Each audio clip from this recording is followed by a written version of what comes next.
Makanya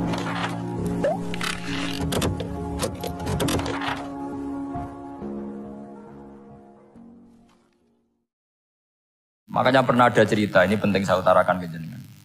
Ada orang kumpul kebo, singkat cerita, kumpul kebo lelaki sama perempuan. Suatu saat Nabi dikasih tahu sama tetangganya, ya Rasulullah, orang yang biasa kumpul kebo itu sekarang sudah nikah. Jawabannya Nabi unik. Alhamdulillah, kira-kira gitu kalau bahasa Indonesia, qad kharaja min sifahin ila nikahin. Dia sudah keluar dari tradisi zina, sekarang dia sudah dengan kehormatan nikah. Maksudnya gini, kalau malam Senin dia belum nikah, kumpulnya kan masih kumpul kebo bertahun-tahun gitu. Paginya dia nikah, malamnya kumpul sudah kumpul sunnah karena sudah nikah. Jadi tak sama seperti tadi. Kalau dia belum melafadzkan kalimat tauhid, ya statusnya dia kafir. Sekali melakukan kalimat tauhid, ya statusnya dia muslim atau mukmin. Sama. Ketika hubungan intim tanpa nikah namanya sifah perzinaan. Sekali nikah ya namanya sunnah. Jadi semudah itu. Dan Nabi tidak tanya macam-macam. Mau ngendikan qad kharaja min sifahin ila nikahin. Sudah keluar dari tradisi sifah menuju nikah. Pertanyaannya gini, kenapa enggak disyaratkan ini itu untuk nikahnya? Misalnya macam-macam. Ya sebetulnya syarat itu pasti ada, cuma begini loh. Orang yang ingin menghentikan keburukannya harus kamu katakan sah sekarang juga. Karena kita mengesahkan penghentian keburukan. Jangan lalu orang yang mau tobat malah dipersulit. Jadi misalnya la ilaha illallah, kamu belajar makhraj dulu, bilangnya la benar. Belajar bahasa Arab dulu. Ya kacau.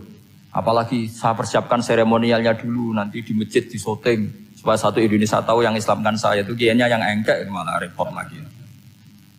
Ini penting saya utarakan supaya clear. Jadi saya ulang lagi, al-ibratu bi umumil lafzi la bi khusus sabab. Allah ya gak apa-apa cerita Nabi Musa, cerita Nabi Isa, cerita. Misalnya begini, bolehkah orang soleh itu jadi raja? Jawabannya harus bilang boleh. Karena Allah pernah menfigurkan tokoh soleh yang bernama Sulaiman dan Daud. Dan beliau adalah raja. Ketika Imam Syafi'i ditanya, bolehkah orang Islam tidak kawin?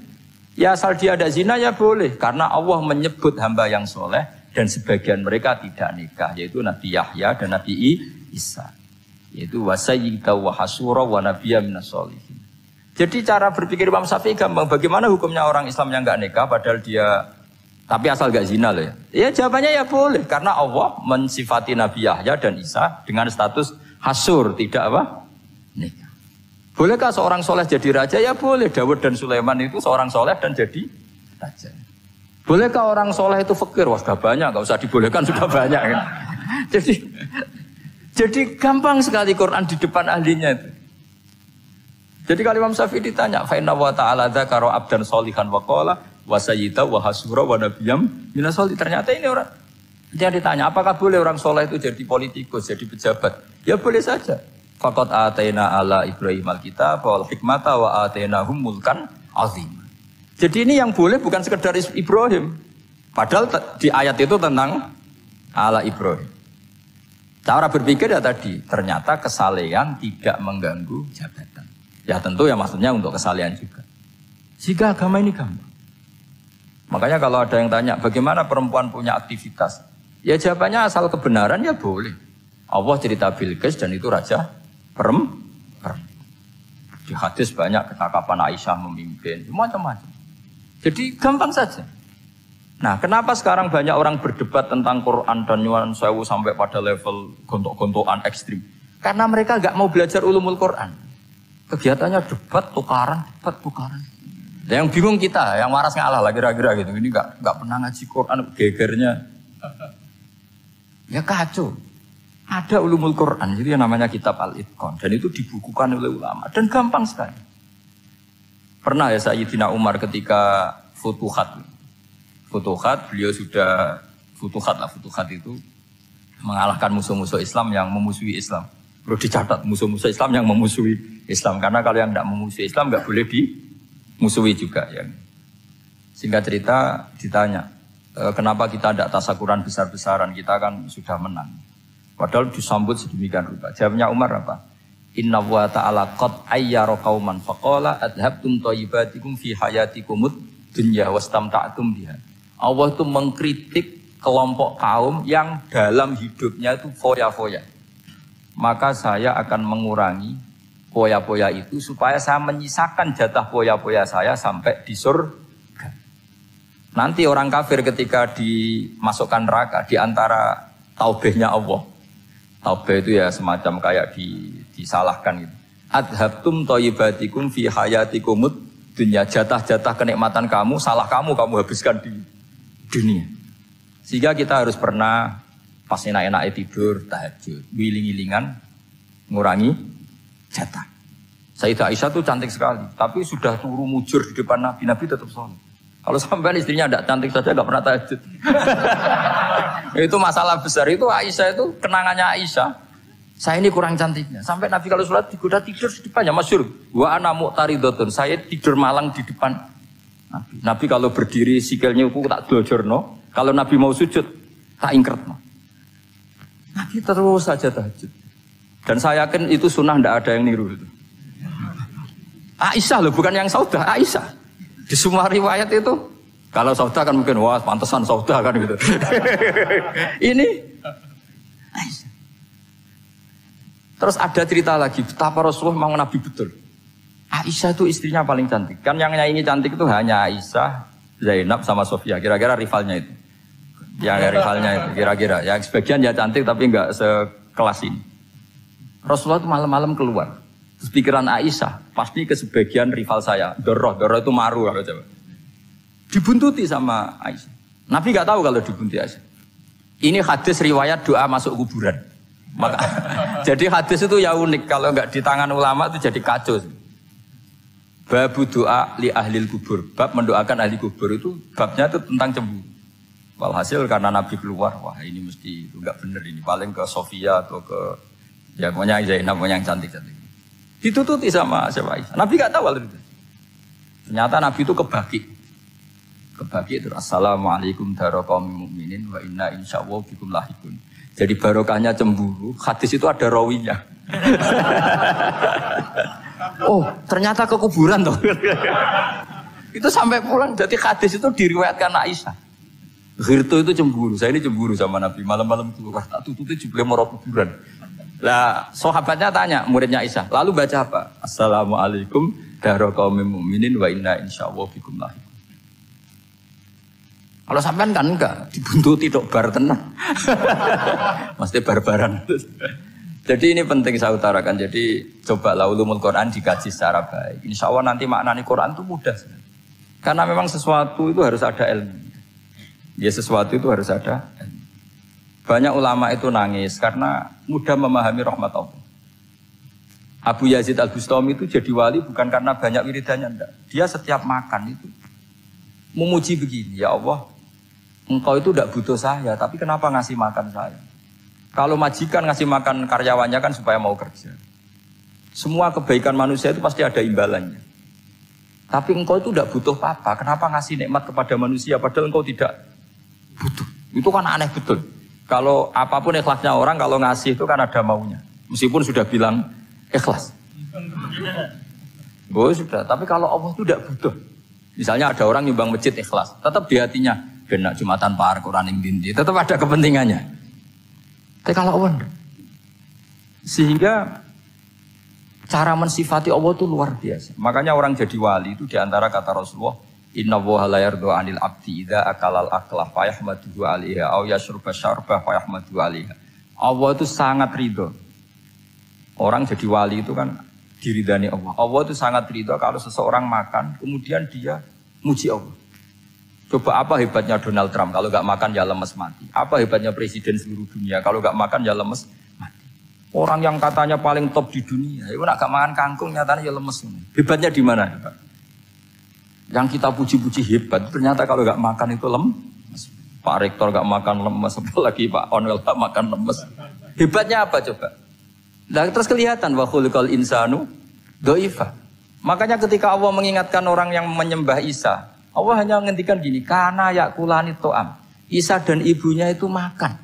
Maksudnya kalau nggak makan itu ya Kamu kebayang nggak punya Tuhan terus, Pak Tuhan jangan lemes, monggo dariin.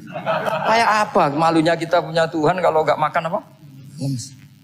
Terus nanti cerita, alhamdulillah tadi Tuhan mampir sini. Tadi lemes lah tak kasih makan, bergas lagi. Makanya Allah kritiknya mesti sederhana. Karena ya kula anitoam. Kok kamu Tuhan kan gimana? Ini kalau nggak makan itu. Tapi kita sering keliru mengatakan Presiden Amerika itu superpower hebat. Hebatnya di mana seorang manusia? Kalau nggak makan ya. Ini makanya Allah ngendikan wa khuliqal insanu dhaif. Sehingga banyak para wali itu dekat Allah ketika makan. Bukan apa-apa, karena tadi makannya itu tidak kayak sampai ada makan banyak lahap segala-galanya udah gitu. Itu tidak setiap makan, ya Allah betapa lemahnya saya. Yang katanya rektor, yang katanya profesor, katanya orang alim, kiai, katanya pengurus NU, pengurus Muhammadiyah, ternyata kalau tidak makan lemes. Kerennya di mana lemes? Sehingga terus tawadu, terus macam-macam. Jadi ini penting. Jadi Allah mengingatkan manusia itu dengan makan. Makanya Nabi Rasulullah ngendikan Allah itu sangat ridho seseorang yang setiap makan muji Allah. Tapi sekarang orang makan itu banyak yang enggak menjiwai. Karena ada aturannya sebetulnya, ngunyahnya sampai sekian kali. Ya, tapi sekarang kan sudah ada seperti itu. Makanya sekarang wali sudah enggak banyak. Pendaftarnya juga sudah ada banyak. Apalagi orang-orang intelek itu sudah enggak tertarik daftar wali. Memangnya kalau sudah jadi wali dapat uang, malah repot lagi kalau itu. Tapi ini saya cerita orisinilnya ilmu Quran. Ketika Allah mengkritik Isa itu hanya, ketika dituhankan maksudnya, itu hanya dengan kalimat kana yakulan itu Isa dan ibunya sama-sama makan. Dan ketika Allah memuja Rasulullah SAW dan para nabi, itu pujaannya itu aneh. Wa ma arsalna qablaka minal mursalin illa innahum la yakuluna ta'ama wa yamshuna fil aswaq. Saya tidak pernah menugaskan para rasul kecuali mereka itu ya makan dan jalan-jalan di pasar. Saya sampai sekarang hampir tiap minggu itu jalan-jalan ke pasar sama anak saya. Meskipun saya di Rembang Teluk Gede itu, tetap biasa saya jalan-jalan ke pasar. Karena apa? Kata Rasulullah Muhammad, Isa itu sampai dituhankan, itu gara-gara jarang makan. Terus orang memitoskan macam-macam. Rasulullah itu kalau makan itu di depan umum, sering di luar rumah. Supaya kelihatan kalau beliau itu manusia. Jadi makannya Nabi adalah nafyun li uluhiyati. Perlu dicatat Nabi Muhammad jadi Nabi setelah dengan tanda kutip tragedi Isa dituhankan. Karena Rasulullah jadi Nabi setelah tragedi Isa dituhankan, maka sisi manusianya itu diperlihatkan. Sampai kalau makan tuh di depan umum. Tapi enggak marung di KFC, enggak ada dari wajah itu. Di depan umum. Nah, karena kepentingannya itu sehingga makannya Nabi ini ibadah yang luar biasa karena menunjukkan sisi kemanusiaan yang akan aman, tidak akan dituhankan. Paham ya? Sama. Seperti kita misalnya kiai atau pejabat. Makan saja gak apa-apa. Tunjukkan kalau kita manusia. Kalau gak makan lemes. Dan kalau itu terus dalam hati kita, insya Allah kita orang yang mengimani wa khuliqal insanu dhaifa. Betapa manusia itu lemah. Nah tapi kita sekarang enggak. Kalau kita jadi rektor gak bisa mengendalikan satu kampus. Jadi kiai bisa mengendalikan umat. Pikirannya itu kayak Fir'aun. Dan di antara kesalahan Fir'aun adalah faqala ana rabbukumul a'la, bahwa saya bisa mengendalikan kalian semua. Maka dalam ilmu tasawuf yang pertama harus dihilangkan adalah sifat anania, bahwa karena saya. Tapi kalau orang mau jadi wali atau orang dekat Allah, kenapa saya sering menyebut kata wali? Sebenarnya khazanah wali itu ada di Quran, ala inna awliya Allahi la khaufun alaihim wa lahum yahzanun. Cuma orang kota senangnya bakas intelektual. Wong desa senani bakas wali. Akhirnya banyak orang yang enggak wali modus pura-pura wali terus nipu orang. Jadi sama-sama ada korban. Yang intelektual juga sama. Seakan-akan lebih intelek dibanding wali ini. Makanya saya supaya bahasa intelektual ya ada di Quran, maksudnya terjemahannya ada, bahasa wali juga apa? Ada. Dan kadang orang jadi wali itu melakukan hal-hal yang kecil. Yaitu merasa doif saat apa? Makan. Merasa doif saat makan. Karena tadi paling mudah menafikan ketuhanan seseorang adalah nyatanya kalau nggak makan lemes. Paling mudah mendoifkan manusia yang katanya presiden superpower pun kalau nggak makan lemes. Apa artinya kehebatan manusia yang sehatnya bergantung nasi satu mangkok? Kerennya di mana coba? Presiden kondang bisa pengaruh seluruh dunia. Jajalnya gak mangan sedino. Lemes. Berarti hadar rojul lelaki ini bergantung satu mangkok nasi. Hebatnya di mana juga? Makanya ada seorang raja angkuh datang ke seorang ulama. Saya raja bisa mengendalikan dunia.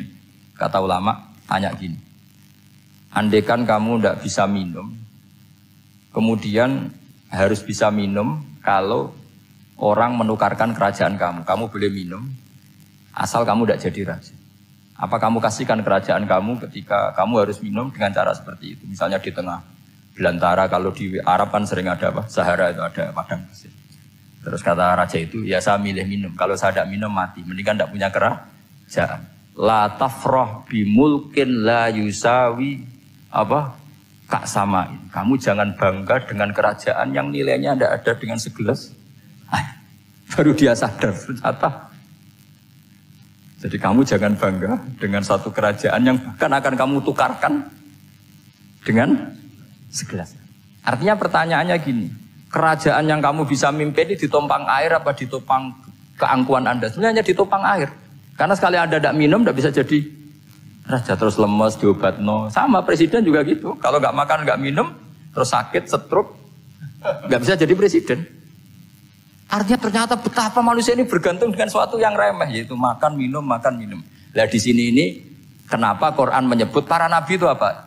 Illa innahum la ya'kuluna ta'ama wa yamshuna bil aswaq. Kalau kamu tidak memahami seperti ini kan terus kayak Quran kok ngomong hanya gini kok. Kayaknya kelasnya kok like gitu. Cara pandang tidak seperti itu. Paham ya? Terus kula niku sangat fanatik kalian yang namanya belajar. Karena niku sing kula anggap engkang ngilangi adab, ngilangi laknat. Kula beberapa kali terdikte oleh baca. Misalnya baca sistem geologi bumi. Itu zaman wonten likuifaksi teng Palu. Itu beberapa ahli geologi tanya saya, Pak Bahak, apa ada pembenarannya dalam Quran? Terus saya bilang, sampean baca ayat ini dengan kamus bahasa Arab yang dikarang orang sekuler. Atau bila perlu yang dikarang orang Kristen. Biar kamu tidak nganggep saya ini nyari pembenaran. Selama ini alhamdulillah kadang kamus Munjid itu terkenalnya itu dikarang orang non-muslim. Tapi kadang itu ada hikmahnya. Hikmahnya adalah, tapi saya bukan berarti menganjurkan belajar Munjid. Ini ada hikmahnya adalah, madatul kalimah itu dimaknai secara benar menurut objektivitas ilmu. Singkat cerita tak suruh nyari makna maro yamuru mauron. Jadi Allah ngendikan teng surat Tabarok, apa kamu merasa aman? Merasa aman setiap saat man fis sama ayyakhsifa bikumul ardo fa idza hiya tamur. Allah zat yang menguasai langit setiap saat bisa saja melumerkan bumi ini. Jadi melumerkan itu ya bahasa Arabnya tamur itu. Jadi Allah sudah mengingatkan bahwa potensi bumi ini memang likuifaksi karena di bawah ada magma, ada air, ada macam-macam. Kemudian potensi bumi ini juga dihantam oleh benda-benda langit. Sehingga Allah ngendikan innallaha yumsikus samawati wal ardo an tazula wala in zalata in amsakahuma min ahadim min ba'di. Jadi setiap saat mungkin meteor itu menghantam bumi, setiap saat mungkin Mars yang menghantam bumi. Sehingga kalau kita belajarnya itu geologi atau sistem galaksi, itu ketakutan kita ya pada likuifaksi, pada meteor yang jatuh, pada apa. Tapi kalau misalnya kita baca yang su'ul khotimah, ketakutan kita ya akan su'ul khotimah. Tapi terus kalau lihat berita TV corona, ya takutnya akan corona. Tapi setelah distatistikkan, misalnya belajar orang yang mati karena ngelindur, itu ya terus takut tidur, karena yang mati karena ngelindur itu juga banyak. Artinya apa? Membaca itu membentuk. Dan itu artinya belajar. Saya termasuk orang yang meskipun masih muda itu gak pati-pati mati. Ini yang membedakan saya dengan Gus Nadir PD saya kalau masalah ngadepi mati. Karena bukan berarti saya mesti soleh, mesti husnul khotimah, ya enggak. Ada istilah mati yang menyenangkan dalam diri manusia, yaitu Nabi ngendikan Allahumma ahyini maka natil hayatu khairan li wa tawaffani maka natil wafatu khairan li. Sebagian doa Allahumma ij'alil hayata ziyadatan li fi kulli khairin wal mauta rahatan li min kulli syarrin. Jadi mati itu akhir dari maksiat saya atau akhir dari potensi maksiat saya. Sehingga kata Sohibul Hikam, kamu harus percaya diri bisa selamanya tidak maksiat lagi. Orang kan tanya, masa manusia tidak bisa maksiat lagi? Ya bisa saja kamu pas taat terus mati, berarti sudah tidak bisa maksiat. Jadi ulama itu Melihat mati itu akhir dari segala maksiat atau potensi maksiat. Di sini hebatnya lagi-lagi GNU itu. Bohong fasik gendong kayak apa kalau mati saya ge. Tombone menang kabeh, saya ge menang kabeh. Sesuai kiai ini saya nih pun buatan sakit maling, buatan sakit korupsi. Oh nggih saya ini. Itu satu ilmu yang luar biasa. Meskipun ya tentu agak ngawur. Tapi itu bagus. Secara ilmu bagus karena al-maut adalah rohatun min kulli syarr. Lagi-lagi yang menyelamatkan itu illa aliman au muta'alliman. Proses belajar mengajar. Saya baca banyak tentang halal haram dalam kitab Imam Ghazali itu, tak ulang berkali-kali. Saya tuh dulu ya gak paham karena kitab paling susah di bab Imam Ghazali itu menurut saya kitabul halal wal haram. Termasuk bagaimana cara ngelola amwalus salatin yang terkenal korup sementara menyumbang kamu sebagai jaizah, sebagai hadiah untuk para kiai atau untuk para guru. Itu perdebatannya ulama itu macam-macam. Ada yang bilang haram karena itu potensi haram atau memang benar-benar haram. Ada yang bilang boleh karena kalau yang pakai kamu untuk kebaikan, kali dipakai mereka ruwet. Kebetulan yang partai ini lebih besar Mas Nadif. Ya alhamdulillah. Terus dikiaskan sama ghanimah. Lagi-lagi karena baca, saya itu pernah ditanya seorang dosen di Jogja. Gus, saya ini muslim mulai kecil dan saya peneliti, saya pernah sekolah di mana-mana. Yang ganjil dari saya tentang Islam itu satu, yaitu ghanimah. Kok kayak Islam tuh rampok gitu ya, perang sudah orang kafir tuh kalah, hartanya diambil gini-gini. Ya ghanimah. Terus saya memberi analogi, kalau ada garong ke kamu, bawa senpi, bawa pedang, terus kamu mengalahkan garong itu, alat-alat itu kamu kembalikan apa kamu sita? Ya saya sita, nanti dipakai garong lagi. Ya kira-kira seperti itu. Kalau dikembalikan ke orang kafir berarti menjadi kekuatan kekafiran lagi. Dan itu harbi. Dia baru nerima. Lagi-lagi ini barokahnya baca. Makanya saya diminta sama sini, ya saya tentu faktor hormat. Karena bapak saya memang dulu ngaji sama Badullah. Mbah saya itu terkenal wali, yang bapaknya bapak. Itu kalau kesini nyifati Badullah pun satu. Nur itu mondok gini itu enggak apa-apa. Pondok elek lah, kiaimu wali. Zaman itu bapak itu di kamar kursi ya masih ada kakinya. Saya dulu sering dijak ke sini sama bapak. Jadi mbah saya itu terkenal wali dulu. Jadi mbah saya itu tirakat terus sampai kapundhut itu poso terus. Kebetulan cucunya agak niru.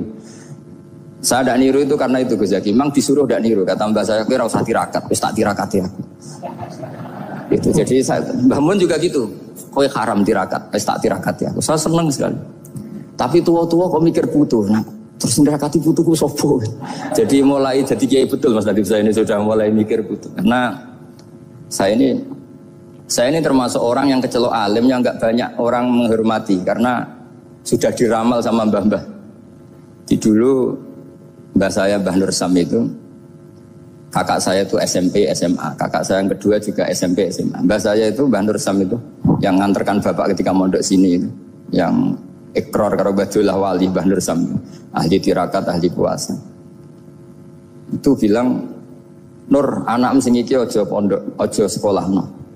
Sumben sing ngalim ku anak sing iki. Ketika saya habis tamat SD sama mbah saya Tuban, mbah saya Naruan juga di Sabdo begitu. Singkat cerita sama Mondok Sarang. Mondok Sarang pertama langsung dikenal Mbah Mun, wong anak kiai jadi langsung dikenal. Didoni macam-macam terus jadi wong alim itu gak ada yang ngelem. Biasa aja untuk dengan yang sepuh-sepuh. Ya sebenarnya saya agak kecewa, ya, saya inginnya kan dianggap prestasi gitu, ternyata dianggap doanya orang-orang sepuh. Ya, makanya kulo niki teriki ya rodok ya syukurlah sama Bang Mutamakin sama semuanya karena tadi kenapa saya harus cerita ini? Quran sendiri mengakui bahwa orang soleh itu diantara aturannya adalah dzurriyyatam ba'duha min ba'd. Meskipun Allah bisa bikin orang soleh dari mana saja, tapi yang legitimit itu memang dzurriyyatam ba'duha min ba'd. Dan kata dzurriyyah itu tasmalu auladal inas, kata Ibnu Hajar al-Asqalani, memasukkan turunan yang dari ibu. Meskipun tentu secara wali nikah atau secara disiplin nasab dari ibu itu tidak ngefek. Tapi dari segi fa'innal irqadassas, bahwa sistem tubuh kita itu tetap ada gen dari seorang apa? Ibu. Sehingga banyak ulama tafsir mengatakan dzurriyyah itu tasmalu auladal inas. Dzurriyyah itu memasukkan turunan dari apa? Ibu. Bapak saya itu nasabnya nasab wali, jadi babahnya itu suka tirakat, suka ibu itu nasab kiai. Jadi kalau bapak wiridan itu, kalau istiqomah itu disalahkan sama keluarga ibu. Istiqomah itu salah. Karena ijabu malam yajib, mewajibkan sesuatu yang tidak wajib. Itu masalah secara ilmiah. Mbak Mun itu sering kritik kalau ada pondok kok wajib puasa, wajib merawat itu sering kritik. Oh, itu secara fikih bahaya. Ijabu malam yajib, mewajibkan sesuatu yang tidak wajib. Dan itu kriminal dalam bab fikih. Betul itu, sama cari di Sulam Taufik. Babnya itu ngeri, ijabu malam yajib itu tidak dihitung minal kabair. Dicari sendiri itu di bab Sulam Taufik. Tidak perlu saya sebut, itu parah betul malah cara menvonis Abdullah bin Husain bin Thohir di Sulam Taufik. Ijabu malam yajib. Tapi pondok-pondok yang tirakat tidak kurang dalih. Niki boten majibaken, ngelatih. Boten majibaken tapi napa? Nah, silsilah dari keluarga ibu itu suka ilmu. Sehingga Abdullah bin Mas'ud itu tiap hari itu mensweeping orang yang sering duha. Kalau ada orang duha istiqomah itu disweeping. Awas, harus seminggu sekali, nggak boleh tiap hari. Masa sholat fardu kamu saingi sholat duha? Nggak boleh, fardu tersaingi. Itu Abdullah bin Masyur, sama cari di Al-Hunjah itu. Sayyidah Aisyah kalau ada orang duha tiap hari dimarahin. Dan itu secara konstitusi ilmu benar karena Nabi Qiyamul Lail Ramadan itu hanya 4 hari yang dipandu. Lainnya itu enggak. Khasyata ayyufradu alaihim, kalau dalam sahih takut dianggap fardu. Akhirnya istiqomah itu masalah di keluarga saya yang dari ibu. Nah kebetulan kita ini suka ada istiqomah, akhirnya ya seperti ini. Tapi ini ilmu harus kita bicarakan. Tapi yang istiqomah, Bapak itu pengagum Badullah. Bapak itu suka sama istiqomah karena punya guru dulu Ki Zubaidi istiqomah, Badullah istiqomah. Tapi jangan kira Badullah itu hanya istiqomah. Saya punya sanad banyak, mungkin Gus Zaki lebih tahu. Sering saya diceritakan Bapak. Badullah itu nak ambek wong fasih nemen-nemen iku ya rapati cocok. Senajan to majibno fasih. Tak takoki iki ngopo. Empuk nak ke fasihan darane wong awam untuk ganjaran. Mergo macane Quran gak fasih. Padahal untuk ganjaran mergo seneng Quran. Jadi terus tak takoki Bapak, niku saged damel syarat mboten? Ya ora kena, pokoke ngono. Jadi go ngekrori.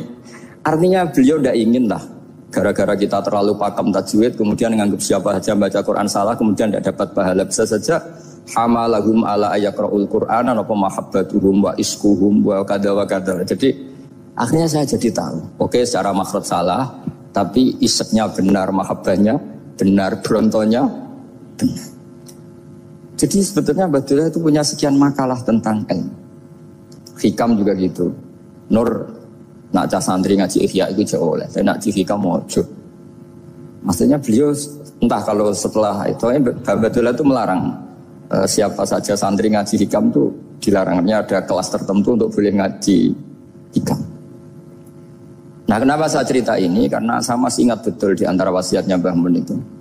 Firroh sebab apa Fatihah kok ihdinas siratal mustaqim, bukan siratoka tapi siratal ladzina an'amta alaihim. Dawe Mbah Mun fa inna Allaha ta'ala la ya'kul wa la yashrab wa la yamkih wa la kadza wa kadza. Allah itu tidak makan, tidak minum, tidak tidur. Sehingga kita tidak bisa niru Allah. Tapi yang makan tidur itu manusia. Sehingga kalau ingin dekat Allah ya niru siratal ladzina, bukan siratoka. Kita cara tidur niru Kanjeng Nabi, niru ulama, cara makan, cara minum, niru Allah tidak bisa. Makanya bukan ihdinas siratal mustaqim siratoka tapi siratal ladzina an'amta. Maka dalam beragama itu butuh master, butuh panutan. Ya tentu Mbah Mun oleh ngendikan pakai luhut orang-orang kuno. Cara Mbah Mun pakai cantolan. Maka saya punya makalah banyak dari Bapak, dari Mbah Mun, dari Mbah Zubair, dari sampai saya itu hafal sanad sampai Rasulullah SAW. Karena yang bisa mengawal ilmu itu sanad. Termasuk saya di sini bawa kitab Ar-Risalah Al-Qusairiyah. Nanti saya baca beberapa panutan kita. Di sini ada Abdul Qasim Al-Junaidi, ada Abu Yazid Al-Bistami, ada banyak ulama yang ditulis Ar-Risalah Al-Qusairiyah. Dan itu yang membentuk Imam Ghazali, kitab Ar-Risalah Al-Qusairiyah. Tapi sekarang kita ini tidak belajar lagi tentang tasawuf. Tasawuf itu Abdul Qasim Al-Junaidi jadi wali itu bukan wiridannya terlalu banyak, enggak. Beliau pernah bikin satu kalimat yang menjadikan Allah itu ridho. Kalimatnya begini, kalau malam beliau wiridan gini, ya Allah, kenapa engkau ngasih rezeki saya, padahal engkau tidak butuh saya. Kalimatnya sederhana. Kalau seorang majikan ngasih servis sama karyawannya, memang butuh pekerjaannya. Orang tua ke anak butuh kasih sayangnya. Tapi engkau ini zat yang tidak butuh saya, tidak butuh kita. Ngapain ngasih? Jadi punya sisi betapa Allah itu luar biasa. Wong tidak butuh kok. Ngasih itu kan luar biasa. Jadi karena mensifati seperti itu Allah itu ridho. Itu luar biasa. Normalnya orang memberi itu kan, apalagi orang memberi kiai itu kacau sekali. 1.000 jaluk swarga.